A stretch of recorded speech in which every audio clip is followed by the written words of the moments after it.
ഹരി ഓം. യുവതീ പ്രവേശനം സാധ്യമായിരിക്കുകയാണ്. കുറെ നാളുകളായി യുവതീ പ്രവേശനവുമായി ബന്ധപ്പെട്ട് ശബരിമലയിൽ ഒരു സംഘർഷ സാധ്യത, പലപ്പോഴും സംഘർഷം തന്നെ സംജാതമായിരിക്കുന്നു. അതിന്റെ പാരമ്യം എന്ന നിലയ്ക്കാണ് അനിഷ്ടകരമായ, ദുഃഖകരമായ ചില സംഭവങ്ങൾ ശബരിമലയിലുണ്ടായത്. യുവതീ പ്രവേശനം സാധ്യമാക്കിയെന്നല്ല, ആചാരലംഘനം നടത്താൻ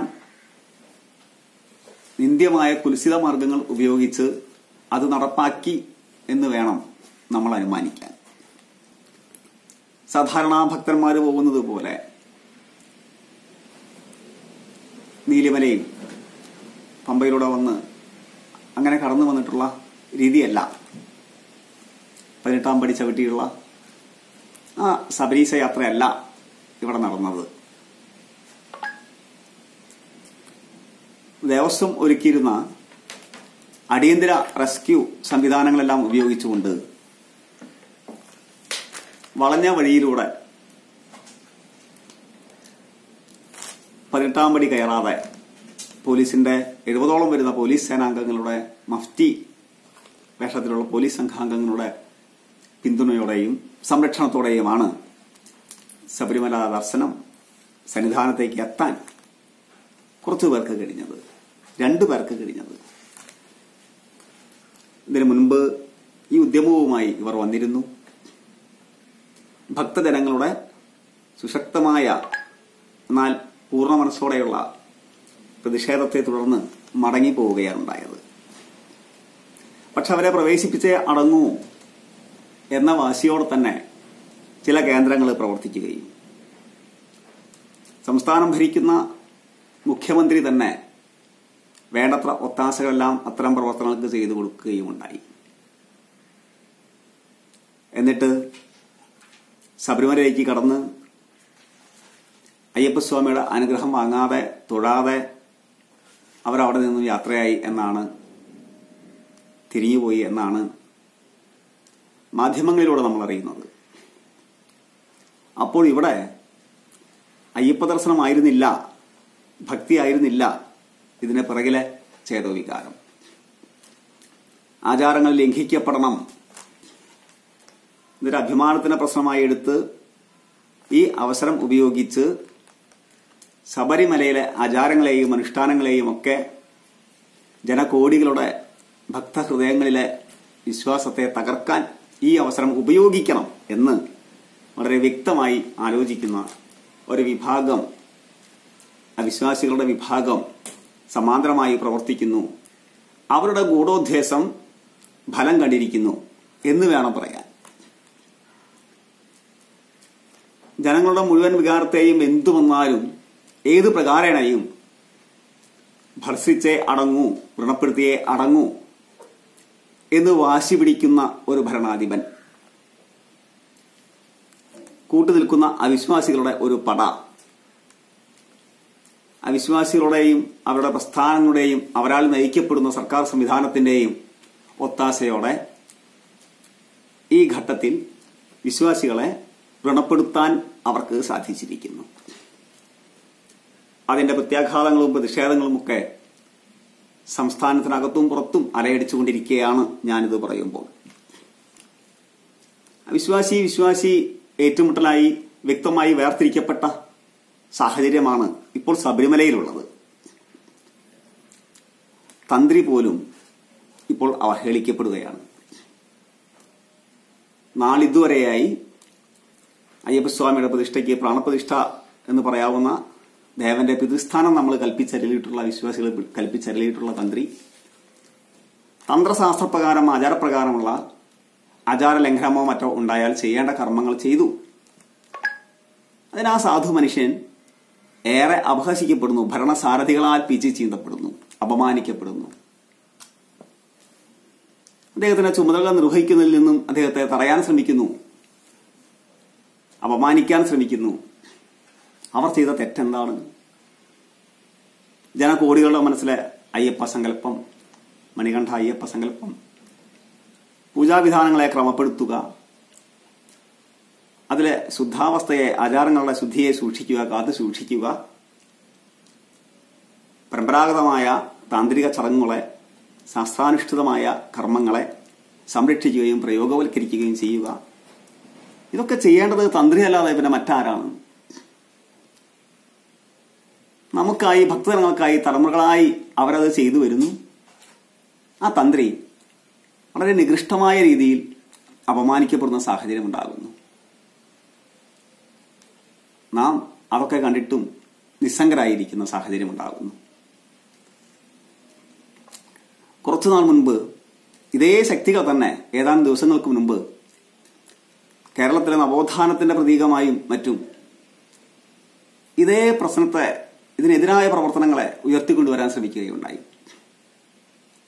അതിനായി നവോത്ഥാനത്തിന്റെ പിന്തുടർച്ച എന്ന നിലയ്ക്ക് ഒരു വനിതാ മതിലും സംഘടിപ്പിച്ചു. കുറെ ആളുകളെ തെറ്റിദ്ധരിച്ച് ഇത് നവോത്ഥാനത്തിന്റെ പിന്തുടർച്ചയായേക്കുമോ എന്ന് ധരിച്ച് അതിൽ കൂട്ടം കൂടിയവരുണ്ട്. മതിൽ പണിയുന്നതിന്റെ തലേദിവസമാണ് മുഖ്യമന്ത്രി പ്രസ്താവിച്ചത്, ഇത് ശബരിമല യുവതീ പ്രവേശനവുമായി ബന്ധപ്പെട്ട ഒരു തിരിച്ചുള്ള നടപടിയാണ്. ഈ നടപടി അന്തിമമായി ഇത് നവോത്ഥാനത്തിന്റെ ഭാഗമെന്നല്ല അദ്ദേഹം പറഞ്ഞത്. കോടതി വിധിയോടുള്ള അതുമായി ബന്ധപ്പെട്ട് ഉണ്ടായ സാഹചര്യമാണ് ഇത്തരമൊരു മതിൽ നിർമ്മാണത്തിന് പ്രേരകമായത് എന്ന നിലയ്ക്കുള്ള പ്രസ്താവനകൾ വന്നു. നവോത്ഥാനത്തിന്റെ യഥാർത്ഥ പിന്തുടർച്ചക്കാരായിരുന്ന ആ വിഭാഗത്തിൽപ്പെട്ട ആളുകൾ ധാരാളം പേര് തെറ്റിദ്ധരിപ്പിക്കപ്പെട്ടു, അതിൽ അണിചേരാൻ ബാധ്യസ്ഥരായി. നവോത്ഥാനം ആരംഭിച്ചത് 1888 യുഗപുരുഷനായിരുന്ന ശ്രീനാരായണ ഗുരുവിന്റെ മഹാപ്രഭാവത്താൽ പ്രചോദിതമായ വലിയൊരു പ്രവർത്തനമായിരുന്നു അത്. അരുവിപ്പുറം പ്രതിഷ്ഠ അതിന്റെ മൂർത്തിരൂപത്തിന്റെ പ്രതീകമായിരുന്നു. അവിടെ നിന്നും ആരംഭിച്ച വിമോചനത്തിന്റെയും വികാസത്തിന്റെയും ശുദ്ധീകരണത്തിന്റെയും കൊടുങ്കാറ്റ് ധാരാളം സാമൂഹ്യ പ്രവർത്തനങ്ങൾക്ക്, വികാസ പ്രവർത്തനങ്ങൾക്ക്, നവോത്ഥാന പ്രവർത്തനങ്ങൾക്ക് നാന്ദി കുറിക്കുകയുണ്ടായി. ആ പ്രസ്ഥാനത്തോട് ചേർന്ന് നിന്നിരുന്ന വ്യക്തികൾക്ക് പുറമെ, ഡോക്ടർ പൽപുവിനെ പോലെയും കുമാരനാശനെ പോലുള്ള വ്യക്തികൾക്ക് പുറമെ മറ്റെല്ലാ വിഭാഗങ്ങളിലേക്കും വിമോചനത്തിന്റെ അരയടികൾ വ്യാപിച്ചു. മന്നത്ത് പത്മനാഭൻ, കെ കേളപ്പജി, അയ്യങ്കാളി തുടങ്ങിയ ആളുകൾക്കൊക്കെ ഇത്തരത്തിലുള്ള ചിന്താഗതികൾ ഉണ്ടായിരുന്നു. അവരൊക്കെ എല്ലാവരിലും ഈശ്വരാംശത്തെ കണ്ട് ഗുരു പ്രചരിപ്പിച്ച മഹത്തായ ആദർശങ്ങളെ സമൂഹ മനസ്സുകളിൽ ചിരപ്രതിഷ്ഠമാക്കാൻ യത്നിച്ചവരും സമർപ്പിത മനസ്കരുമായിരുന്നു. അത്തരം പ്രവർത്തനങ്ങളെയൊക്കെ എതിർത്തിരുന്ന ആളുകൾ ശ്രീനാരായണ ഗുരുവിന്റെ തുടർ പ്രവർത്തനങ്ങളെയൊക്കെ ബ്രിട്ടീഷ് സർക്കാരിന്റെ ഏജൻസി പണിയായി, അവരുടെ അടിമപ്പണിയായി കണ്ട് ആക്ഷേപിച്ചവര്, കേളപ്പജിയുടെ പ്രവർത്തനങ്ങളെയും മന്നത്ത് പത്മനാഭന്റെ പ്രവർത്തനങ്ങളെയും ഒക്കെ അപമാനിച്ചവര്, അവരായിരുന്നു പിന്നീട് നവോത്ഥാനത്തിന്റെ പിൻഗാമികളായി അവകാശപ്പെട്ട് മതിൽപ്പണിയുമായി ഇറങ്ങിയത്. കേളപ്പജിയുടെ ക്ഷേത്ര പ്രവർത്തനങ്ങളെയും ക്ഷേത്ര ജീർണോദ്ധാര പ്രവർത്തനങ്ങളെയും ഒക്കെ അപഹസിക്കുകയും അമ്പലം എന്നത് 4 ചുമരല്ലേ, ഈശ്വരൻ എന്നത് കല്ലല്ലേ എന്ന് പറഞ്ഞ് അപമാനിക്കുകയും ചെയ്ത ആളുകൾ, നാരായണ ഗുരു തുടങ്ങിവെച്ച ക്ഷേത്ര പ്രതിഷ്ഠകൾ, ശുദ്ധീകരണ പ്രവർത്തനങ്ങൾ, സദാചാരങ്ങളെ സുപ്രതിഷ്ഠിതമാക്കിയും അനാചാരങ്ങളെ നിർമ്മാർജ്ജനം ചെയ്തുകൊണ്ടും ആ മഹാപുരുഷൻ ചെയ്ത പ്രവർത്തനങ്ങൾ, ശിവഗിരിയിലെ വർക്കലേശ്വരി പ്രതിഷ്ഠ ഉൾപ്പെടെയുള്ള ക്ഷേത്രാചാരങ്ങളെ അടിസ്ഥാനപ്പെടുത്തിയുള്ള ആധ്യാത്മികതയിൽ ഊന്നി നിന്നുകൊണ്ടുള്ള സാമൂഹ്യ വിമോചനം എന്ന മഹത്തായ കാഴ്ചപ്പാട്, അതിനെ അപ്പാടെ തമസ്കരിച്ചുകൊണ്ട് അതൊക്കെ ഫ്യൂഡൽ പ്രവർത്തനങ്ങളായിരുന്നു, ഫ്യൂഡൽ നവോത്ഥാനമായിരുന്നു എന്ന് പറഞ്ഞ് ആക്ഷേപിച്ചവര് നവോത്ഥാനത്തിന്റെ പിൻപറ്റാനും നവോത്ഥാനത്തിന്റെ അവകാശികളാവാനും കാപട്യം കാണിക്കുകയും അതിൽ തെന്നി വീഴുകയും ചെയ്ത കുറെ നിരപരാധികളായ ആളുകൾ ഇതിൽ ഉൾപ്പെട്ടിട്ടുണ്ടായിരുന്നു. ഇപ്പോൾ അത് വ്യക്തമായി കഴിഞ്ഞിരിക്കുകയാണ്. ശബരിമലയിലെ യുവതീ പ്രവേശനം തന്നെയായിരുന്നു, ആചാരലംഘനം തന്നെയായിരുന്നു ഇതിന്റെയൊക്കെ ഇത്തരം പ്രവർത്തനങ്ങളൊക്കെ ബാക്കിപത്രം എന്ന് നാം ഇപ്പോൾ തിരിച്ചറിയുന്നു. ഇതിന് പിന്നിൽ നടന്ന വ്യക്തമായ ത്രികാല കൗശലങ്ങളെ നാം മറനീക്കി കണ്ടുകൊണ്ടിരിക്കുകയാണ് ഇപ്പോൾ. ഈ സാഹചര്യത്തിൽ നമുക്ക് നമ്മുടെ മഹാപുരുഷന്മാര്, യുഗപുരുഷന്മാര്, നമ്മുടെ പിതൃക്കള്, സന്യാസിവര്യന്മാര്, ആത്മീയ പ്രവർത്തകര്, ഇവരെയൊക്കെ ഉപേക്ഷിച്ച് നമുക്കതിനെയൊക്കെ തള്ളിക്കളഞ്ഞ് നവോത്ഥാനം എന്ന പേരിൽ, പരിഷ്കാരം എന്ന പേരിൽ അനാത്മവാദത്തെ സ്വീകരിക്കാൻ, നിരീശ്വര പ്രസ്ഥാനങ്ങളെ സ്വീകരിക്കാൻ നമുക്ക് സാധിക്കുമോ? നമ്മൾ അവരെയൊക്കെ തള്ളിക്കളയുകയാണോ? നാരായണഗുരുവിന്റെയും മറ്റും ആത്മാക്കൾ നമുക്ക് വഴികാട്ടാനുള്ളപ്പോൾ ആ മഹാപ്രഭാവന്റെ പ്രവർത്തികൾ നമുക്ക് വഴിത്താര ഒരുക്കുമ്പോൾ അതിലൂടെ പോവുകയല്ലേ നമ്മൾ ചെയ്യേണ്ടത്? നവോത്ഥാനത്തിന്റെ 2ാം ഘട്ടം ശരണമന്ത്രങ്ങളാലാണ് ആരംഭിക്കുന്നത്. അതിലൂടെയാണ് തുടങ്ങേണ്ടത്. ശബരിമലയിലെ താൽക്കാലിക പ്രശ്നങ്ങളും ആചാര ലംഘന ശ്രമങ്ങളും വീണ്ടുമുള്ള ശുദ്ധീകരണ പ്രവർത്തനവും ഒക്കെ അതുപോലെ നടന്നുകൊണ്ടിരിക്കും. പക്ഷേ നവോത്ഥാനത്തിന്റെ 2ാം ഘട്ടം എന്ന നിലയ്ക്ക് നമ്മൾ ആരംഭിക്കുന്ന പ്രവർത്തനം ഇവിടെ അവസാനിക്കരുത്. അതിനെയും ബഹുദൂരം മുന്നോട്ട് പോകേണ്ടതുണ്ട്. ആ അഗ്നി, ആത്മീയതയുടെ അഗ്നി കടാതെ സൂക്ഷിക്കേണ്ടതുണ്ട്. അവരൊക്കെ നമുക്ക് പകർന്നു തന്ന മഹത്തായ ചിന്തകളിലൂടെ ഊർജം സ്വീകരിച്ചുകൊണ്ട്, ആധ്യാത്മികതയുടെ പ്രഭാവത്തിൽ നിന്നും ആവേശവും ആദർശവും സ്വീകരിച്ചുകൊണ്ട് നമുക്ക് മുന്നോട്ട് പോകേണ്ടതുണ്ട്. ഒരല്പവും ലോഭം വരുത്താതെ, ഒരല്പവും ആലസ്യത്തിൽ പെടാതെ നമ്മൾ ഏകോപിച്ച് മുന്നോട്ട് പോകേണ്ടതുണ്ട്. ഒരു വിഭാഗം വിശ്വാസികൾ മാത്രമല്ല ഇവിടെ വേട്ടയാടപ്പെടുന്നത്. എല്ലാ വിഭാഗം ആളുകളും കരുതിയിരിക്കേണ്ട സാഹചര്യമാണ് ഇത്. നിരീശ്വരവാദ നാസ്തിക പ്രസ്ഥാനങ്ങളും അതിന് ചുക്കാൻ പിടിക്കുന്ന ആളുകളും വിശ്വാസികൾക്ക് നേരെയും ആചാരങ്ങൾക്ക് നേരെയും കടന്നു കയറാനും അവരുടെ ഹൃദയവിശ്വാസങ്ങളെ തട്ടിത്തെറിപ്പിക്കാനുമുള്ള കുൽസിത ശ്രമങ്ങൾ അഭംഗുരം തുടർന്നുകൊണ്ടിരിക്കുന്ന സമയത്ത്, സാഹചര്യങ്ങളിൽ വിശ്വാസി സമൂഹം, മനുഷ്യന്റെ അന്തസത്തയെ ഉൾക്കൊള്ളുന്ന വിശ്വാസികളുടെ പട അഥവാ നമ്മൾ വേർതിരിഞ്ഞും വിഭജിച്ചും കലഹിച്ചു നിൽക്കേണ്ടവരല്ല. നമ്മുടെ കൂട്ടത്തിൽ വ്യത്യസ്ത ആളുകൾ ഉണ്ടാകാം, വ്യത്യസ്ത മതവിഭാഗങ്ങൾ ഉണ്ടാകാം. നമ്മൾ ഏത് മതവിഭാഗവും ആകട്ടെ, വിശ്വാസത്തിൽ അന്തർലീനമായ ജീവിതയാത്രയാണ് നമ്മൾ അനുവർത്തിക്കുന്നത്. അതുകൊണ്ട് നിങ്ങൾ വിളിക്കുന്നത് അള്ളാഹു എന്നോ കർത്താവ് ഈശോ മിശിഹ എന്നോ മഹാപരമേശ്വരനെന്നോ മഹാപരബ്രഹ്മമെന്നോ ഒന്നുമല്ല ഞാൻ പറഞ്ഞു വരുന്ന വ്യത്യാസം. ഇതൊന്നും പ്രശ്നമാക്കാനില്ല. നമ്മൾ വിശ്വാസികളാണ്.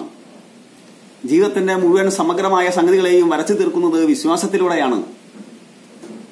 അതിനെ അടിസ്ഥാനപ്പെടുത്തിയുള്ള ആചാരക്രമങ്ങളും അനുഷ്ഠാനക്രമങ്ങളുമാണ് നമ്മളെ മുന്നോട്ട് നയിക്കുന്നത്. ദൃഢമാണ് ആ സംഗതി. നമ്മുടെ വിശ്വാസം അചഞ്ചലമാണ്. ഇതിനനുസരിച്ച ആചാരപ്രവർത്തനങ്ങളും സംവിധാനങ്ങളും നമുക്കുണ്ട്, ആരാധനാലയങ്ങളും നമുക്കുണ്ട്. ആ വിശ്വാസികൾ അതിനെല്ലാം പുച്ഛിക്കുന്നവരാണ്. അവസരം കിട്ടിയാൽ അതിനെ മുഴുവൻ തകർക്കാൻ ആഗ്രഹിക്കുന്നവരാണ്. അതുകൊണ്ട് ഒരു ഹിന്ദു സന്യാസി എന്ന നിലയ്ക്ക് മാത്രമല്ല ഞാൻ പറയുന്നത്. മറ്റ് മതത്തിന്റെ ആളുകള്, മുസ്ലിം സഹോദരന്മാര്, ക്രൈസ്തവ സഹോദരന്മാര് വിശ്വാസികളായവരല്ലേ നമ്മുടെയൊക്കെ സമൂഹങ്ങളിലെ ഭൂരിപക്ഷം ആളുകളും. അവർ ഈ പ്രവർത്തനവുമായി, ഈ ഹിന്ദു വിശ്വാസികൾ അഭിമുഖീകരിക്കുന്ന ഈ പ്രശ്നങ്ങളിൽ, മുന്നോട്ടുള്ള ഈ പ്രവർത്തനങ്ങളിൽ അവരുടെ സമർപ്പിത മനസ്സോടെയും ധീരോദാത്തവുമായ ചെറുത്തുനിൽപ്പുകളിൽ അവരുമായി ഐക്യപ്പെടേണ്ടതുണ്ട്. അവസരം ലഭിച്ചാൽ നാളെ എല്ലാ വിഭാഗം വിശ്വാസികളും ഇത് തന്നെയാകും അനുഭവിക്കേണ്ടി വരിക. ഇത് നാസ്തിക പ്രസ്ഥാനങ്ങളുടെ, നിരീശ്വരവാദ പ്രസ്ഥാനങ്ങളുടെ രഹസ്യ അജണ്ടയാണ്. ഈ അജണ്ടയെ നാം തിരിച്ചറിയേണ്ടിയിരിക്കുന്നു. മുസ്ലിം എന്നോ ക്രിസ്ത്യാനി എന്നോ ഹിന്ദു എന്നോ ഉള്ള വ്യത്യാസമൊന്നും, ഇതിനോടുള്ള സവിശേഷതയൊന്നും അവർക്ക് പ്രശ്നമല്ല. താൽക്കാലിക വോട്ട് ബാങ്കുകൾക്ക് വേണ്ടി ചിലരെ ഒഴിവാക്കിയേക്കാം. പക്ഷേ കിട്ടുന്ന അവസരങ്ങളിലെല്ലാം അതും തകർക്കാനാണ് അവർ ശ്രമിക്കുക. ഈ യാഥാർത്ഥ്യം നമ്മൾ ഉൾക്കൊള്ളേണ്ടതുണ്ട്. മുഴുവൻ വിശ്വാസികളുടെയും ഉള്ളിൽ ഏകോപനം വേണ്ട അടിയന്തര സാഹചര്യമാണിത്. കാരണം ശബരിമല സംഘർഷം ശബരിമലയിൽ നിന്നും മാറി അത് നാട് മുഴുവൻ വ്യാപിക്കുക മാത്രമല്ല, അവിശ്വാസികളും വിശ്വാസികളും തമ്മിലുള്ള ധ്രുവീകരണത്തിന്റെയും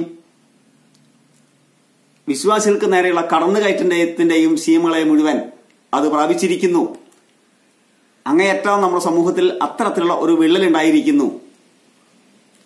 ഈ അവസ്ഥയെ മനസ്സിലാക്കാൻ മുഴുവൻ വിശ്വാസികൾക്കും ബാധ്യതയുണ്ട്. അല്ലെങ്കിൽ അവർ ആക്രമിക്കുന്ന സമയത്ത് അത് അവരെയല്ലേ ഞാനെന്തിന് അതിൽ ഇടപെടണം? അന്ന് അവർ വന്നു, അവരെ ആക്രമിച്ചു. ഇന്നലെ അവർ വന്നു, എന്റെ അയൽവക്കക്കാരനെ ആക്രമിച്ചു, ഞാൻ എന്തിന് അതിൽ ഇടപെടണം? ഇന്ന് അവർ എന്റെ നേരെ വരുന്നു, ആരും എനിക്ക് വേണ്ടി ശബ്ദിക്കാനില്ലല്ലോ എന്ന അവസ്ഥയിലേക്ക് വിശ്വാസികൾ ഒറ്റപ്പെട്ടു പോകരുത്. ശുദ്ധമായ ഏകാധിപത്യ വാസനയോടെ ഏകാധിപത്യത്തിന്റെ സമഗ്രാധിപത്യത്തിന്റെ മുഴുവൻ ലക്ഷണങ്ങളും തികഞ്ഞ ഭരണാധിപനായി ജനാധിപത്യ രീതിയിൽ തെരഞ്ഞെടുക്കപ്പെട്ട കേരളത്തിന്റെ മുഖ്യമന്ത്രി മാറിയിരിക്കുന്നു. ഫ്രാൻസിൽ ഐ ആം ദി സ്റ്റേറ്റ്, ഞാനാണ് ഭരണാധിപൻ, ഞാനാണ് രാഷ്ട്രം എന്ന് പറഞ്ഞ, എനിക്ക് ശേഷം പ്രളയം എന്ന് പറഞ്ഞ ലൂയി 14 നമുക്ക് ഓർമ്മ വരുന്നത്. ഈ ഭരണകൂടത്തിന്റെ ചെയ്തികൾ, അതിന് നേതൃത്വം വഹിക്കുന്നവരുടെ വാക്കുകൾ അത് ശ്രവിക്കുകയും കാണുകയും ചെയ്യുന്ന സമയത്ത്, അതുകൊണ്ട് ജാതി മത രാഷ്ട്രീയ വിഭിന്നതകൾക്കുപരിയായി വിശ്വാസ സമൂഹം ഒന്നിക്കേണ്ടിയിരിക്കുന്നു. രാഷ്ട്രീയവും നമ്മളെ വിഭിന്നാക്കിക്കൂടാ. എല്ലാ പാർട്ടികളിലും, എല്ലാ രാഷ്ട്രീയ പാർട്ടികളിലും വിശ്വാസികളായ ആളുകൾ ധാരാളമുണ്ട്. അവർ ഈ വേദന അനുഭവിക്കുന്നുണ്ട്. അവരുടെ മുഴുവൻ വിശ്വാസം വ്രണപ്പെടുന്നുണ്ട്, വികാരങ്ങൾ വ്രണപ്പെടുന്നുണ്ട്. അവരുടെ മുഴുവൻ ആചാരങ്ങൾ ചോദ്യം ചെയ്യപ്പെടുമ്പോഴും തകർക്കപ്പെടുമ്പോഴും അവർക്കെല്ലാം അസാധാരണമായ ഹൃദയവ്യഥയുണ്ട്. ഇത് ഒരു രാഷ്ട്രീയ പാർട്ടിയുടെ മാത്രം സവിശേഷതയല്ല. എല്ലാ രാഷ്ട്രീയ പാർട്ടികളിലും വിശ്വാസികളാണ് ഭൂരിപക്ഷമുള്ളവര്. എല്ലാ മതങ്ങളും അങ്ങനെ തന്നെ. ജാതീയ വൈരം ദയവായി അത് പറയേണ്ട സമയവും സാഹചര്യവും ഇതല്ല. നമ്മളൊക്കെ വിശ്വാസികളാണ്. അവിശ്വാസികളാണ് നമുക്ക് നേരെ പട നയിക്കുന്നത്. അവരാണ് നമ്മെ കടന്നാക്രമിക്കുന്നത്. ഇനിയും എന്തേ നമ്മളത് തിരിച്ചറിയാതെ പോകുന്നു? അതുകൊണ്ട് ഈ അവസരം വ്യക്തമായി നാം മനസ്സിലാക്കണം.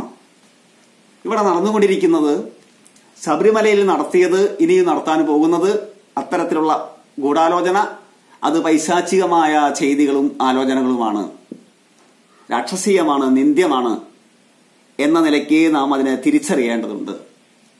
അതിനെ തിരിച്ചറിയുകയും വിശ്വാസികൾ ഏകോപിപ്പിക്കപ്പെടുകയും അവരുടെ ഏകോപനം ഐക്യം സാധ്യമാക്കുകയും ചെയ്യുമ്പോഴാണ് നമുക്ക് സാഹോദര്യത്തോടെയും ശക്തിയോടെയും പ്രതിസന്ധികളെ അതിജീവിക്കാൻ സാധിക്കുക. ഇപ്പോൾ ഇരുണ്ട സമയത്തിലൂടെയാണ് നാം കടന്നു പോകുന്നത്. ഈ സാഹചര്യം പ്രതിസന്ധികളുടേതാണ്, നിർണായകമാണ്. വിശ്വാസികളുടെ അന്തിമമായ വിജയം നമുക്കുണ്ടായിരിക്കും എന്ന ഉറപ്പിൽ ഈശ്വരനാൽ അനുഗ്രഹിക്കപ്പെട്ടവരാണ് നാം, ആ രീതിയിൽ ജീവിക്കുന്നവരാണ് നാം. അതുകൊണ്ട് നാം അന്തിമമായി വിജയിക്കും എന്ന ഉറപ്പിൽ അവിശ്വാസികളുടെ ഈ പ്രവർത്തനങ്ങളെ തിരിച്ചറിയണമെന്നും പരസ്പരമുള്ള വിഭിന്നതകൾ മറക്കണമെന്നും അത് പരിപോഷിപ്പിക്കാൻ ആരും ശ്രമിക്കരുതെന്നും അഭ്യർത്ഥിച്ചുകൊണ്ട് ഈ രാക്ഷസീയ പൈശാചിക ചെയ്തികളെ, നാസ്തികരുടെ, നിരീശ്വരവാദികളുടെ, വ്യക്തികളുടെയും പ്രസ്ഥാനങ്ങളുടെയും കടന്നുകയറ്റ ശ്രമങ്ങളെ പൂർണ്ണ ഹൃദയത്തോടെ പൂർണ്ണ മനസ്സോടെ അപലപിക്കുന്നു. ഇത് പൈശാചികമാണ്, ഇതിന് ഞങ്ങൾ വഴങ്ങിത്തരില്ല എന്ന് ഉറക്കെ പറയാനും ഉറച്ച തീരുമാനമെടുക്കാനുമുള്ള സമയമായി ഇത് പരിണമിക്കട്ടെ. നിങ്ങൾക്ക് ജഗദീശ്വരന്റെ അനുഗ്രഹമുണ്ടാകട്ടെ എന്ന് അഭ്യർത്ഥിച്ചുകൊണ്ട്, എന്ന് പ്രാർത്ഥിച്ചുകൊണ്ട് ഞാൻ അവസാനിപ്പിക്കുന്നു. ഞാൻ തേജസ്വരൂപാനന്ദ സരസ്വതി. ഹരിയോം.